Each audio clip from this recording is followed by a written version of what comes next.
Chapter 29. Now the fatal blade was starting to descend towards Sidney Carton, but he was taking heart in, knowing that Darnay did get away. Darnay, he got away. I pulled the curtain closed as the last note of the final number faded, then opened it for the curtain call. I'd been too busy running around and carrying props to see much of the play, but I heard it all. When the audience clapped at the end, I pretended the applause was for me. We had 5 more performances scheduled between that weekend and next. Then it would be over. That was fine with me. Show business wasn't anywhere near as much fun as people thought. Julia was there, waiting for Kelly. I watched them walk off together. It was nice that the play hadn't ruined their friendship, though I was still sort of bummed that it hadn't started a new one between Julia and me. Wesley was there too, sitting right up at the front, all the way to the left of the stage. When I thanked him for coming, he shrugged and said, "No problem, it's way easier than the movies." To understand? He looked at me like I was an idiot. To sneak in. Over on the right, far up the aisle, I saw Lee heading toward me. "I'll catch you later," I said to Wesley. As he turned to leave, I headed over to cut Lee off. I had the feeling they shouldn't be allowed to get too close to each other. It would be like a snake and a mongoose. "Great job," she said. "You really managed to minimize the thumps and crashes." "Of course. I'm a trained professional." She glanced past me toward the stage. "I love that guillotine. Can I have it when you're done? It would look so great in my room." "I'll ask Mr. Purchall. Tell him I have a ton of stuffed animals that need drastic body modification, and this would make the process so much easier." That's definitely a compelling argument. I checked with him right after Lee left, though I didn't pass along the details of her request. He said it was school property and he couldn't just give it away. Score 1 for the stuffed animals. As thrilling as it was to be part of the exciting world of the theater, I took greater pleasure in my journalistic efforts. I was sitting on my bed Tuesday evening, leafing through the school paper, when Bobby came in. He held up the play ticket. "Hey, thanks for this. Did I miss it?" "Nah, it's on again this weekend." "Any good?" "Not bad, for high school." He glanced down at the paper. "You write another one?" "Yeah, I stopped before I could make a jerk out of myself by asking if he wanted to read it. Then I thought about sitting in the kitchen with Mom, reading to her from To Kill a Mockingbird. I picked up the paper. "Want to hear it?" "That would be great." I read the article to him. I was a little nervous at first, but then I sort of enjoyed reading it out loud.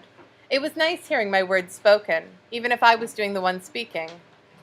I caught a sentence or two that I wished I'd rewritten, but most of it sounded pretty decent. "That's good, Scott. Really good. You have a gift." I shrugged.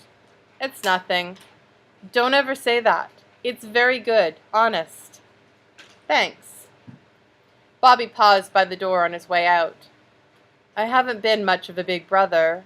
"Are you kidding? You've been great. You take me places, you teach me all kinds of stuff about cars and music, and you've saved my butt lots of times. Remember when those big kids were chasing me?" "They were little," he said. "Maybe to you." It was back when I was in 1st grade. Bobby had saved me from a group of 3rd graders. When he was around, nobody ever picked on me. He smiled. "Man, they sure took off when I showed up." The smile faded. "Scott." "What?" "You're not really creepy. I shouldn't have said that." I held up the paper. "And you're not stupid. This isn't your fault. Somebody should have realized you needed help." "Someone did." I wanted to say it was no big deal, but my throat had gotten kind of tight, so I just shrugged. As Bobby turned away, he said, "I'm lucky you're my brother." He went back to his room before I could tell him I felt the same way. In a couple minutes, I heard an old song drift through the walls. He was playing "While My Guitar Gently Weeps." April 30th. Don't get your hopes up, but I'm thinking that maybe it won't be all that unbearable having another brother. At least for the brief period you're around here before I find a buyer. I start my penultimate month of school tomorrow. I love that word. Here's something for you to think about. Penultimate means second from last. What do you think they call the thing that's third from last? Okay, Mr. Franca said, you cruised along for a month reading comics. Now it's time for some serious contemporary literature. I groaned along with everyone else, but I figured whatever he handed out would be interesting. We'd read some really difficult stuff scattered throughout the year, but none of it was boring. A minute later, I was staring down at a script on my desk. Not a play, either. This was a movie script for Terminator 2. Welcome to Hollywood, Mr. Franca said. That weekend, we gave the last 2 performances of the play. When the crew was striking the set, in other words, when I was clearing the stage and the other guys were horsing around, I spotted Bobby standing in the back of the auditorium.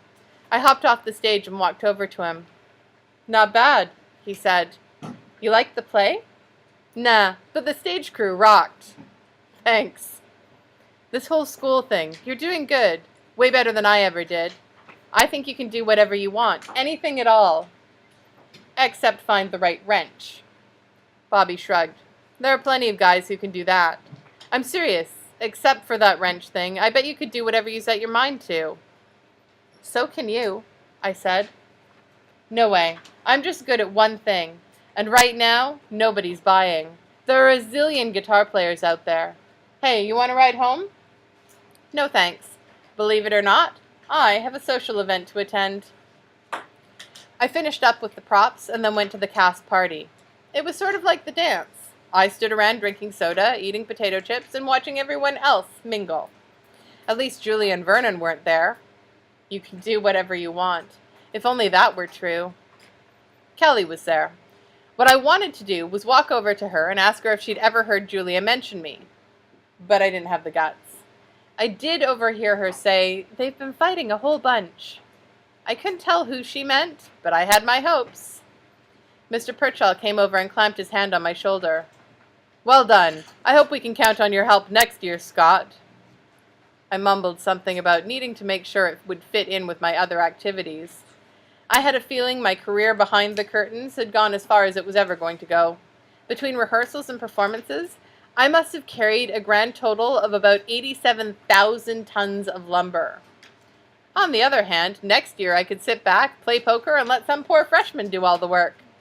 The thought of that made me grin. Toward the end of the party, Ben came over, punched me on the shoulder, and said, "Good job, Frosh." That was sort of nice.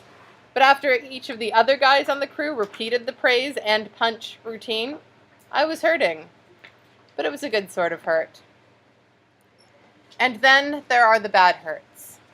They taught us on the newspaper that every story had to answer the questions who, what, when, where, why, and how. On Monday, coming out of the locker room after gym, which is the when and where, I had an unanticipated what with a totally unexpected who. Say what? Say this. I got in a fight with Kyle. I decided it was time to test Bobby's belief that I could do anything I wanted. This seemed like a good place to start, and I was willing to take the risk that Kyle would kid me about it. We'd just reached the door when I said to him, "Hey, maybe you can get Kelly to mention me to Julia and see what she says about me." "Forget it," Kyle said. "She's out of your league." Ouch. Kyle was my friend. At least, he had been until he became a jock. Friends weren't supposed to be brutal about stuff like that. "You're not exactly in Kelly's league," I said, "or anyone else's. She probably wouldn't even look at you if you weren't a wrestler." He pushed my shoulder. "Yeah, well, who's standing around all by himself at the dances?" "Like you weren't?" I pushed him back. "Not anymore." He pushed me with both hands. I held off from pushing him back. I didn't want this to get out of control.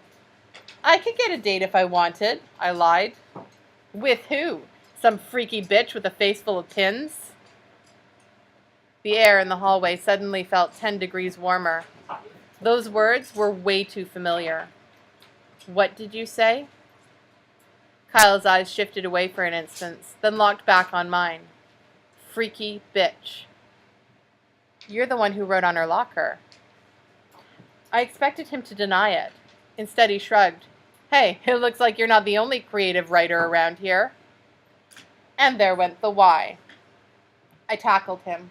No pushing, no working up to it. I just dove at him like a madman, which should have been a big mistake. Everyone knows it's a bad idea to tackle a wrestler. That's the first rule of fighting. If a guy knows how to fight on the ground, you have to stay away and use your fists. If he knows how to box, then you try to wrestle him. The second I grabbed Kyle, I realized I was in trouble. He'd just finished a whole season of wrestling. He'd have no trouble destroying me. A couple of seconds later, when I pinned him down, I was as surprised as anyone. So the how has to go unexplained. Kyle started swearing and saying he'd kill me. I let go, stood up, and stepped back, still not really believing I'd handled him so easily. That's when Mr. Cravuto broke things up. It figures. Gym teachers never stop a fight until they see it's pretty much over. Kyle glared at me when he walked off. I guess I'd known for a while that we weren't friends anymore, even though I didn't want to believe it. Until that moment, I'd still sort of hoped that things would go back to the way they'd been. But here's the reality of things. Kyle was once my second best friend. Bobby was once my flawless hero. Julia was once my kindergarten pal. And I was once my parents' youngest son. Unlike cars, lives don't have a way to go in reverse. May 9th. I got in a fight with Kyle. The weird thing is, he should have kicked my butt. I've been thinking about it for the last 2 days. The old me never would have beaten Kyle.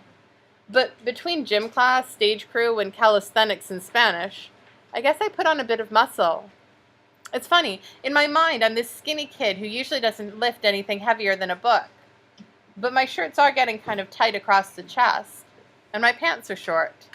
Normally, Mom would have been on my case to get new clothes, but she's pretty distracted right now with this swelling sibling of mine, yeah, you, who's prevented her from seeing her feet for the last couple of months.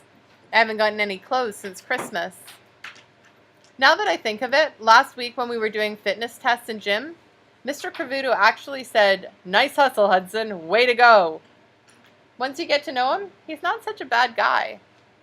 All the stuff I said before about getting out of gym, don't pay attention to that, okay? It's good to work out. You and I can lift weights together when you get older. Maybe you'll actually have the sort of big brother who can protect you. I think we'd both like that.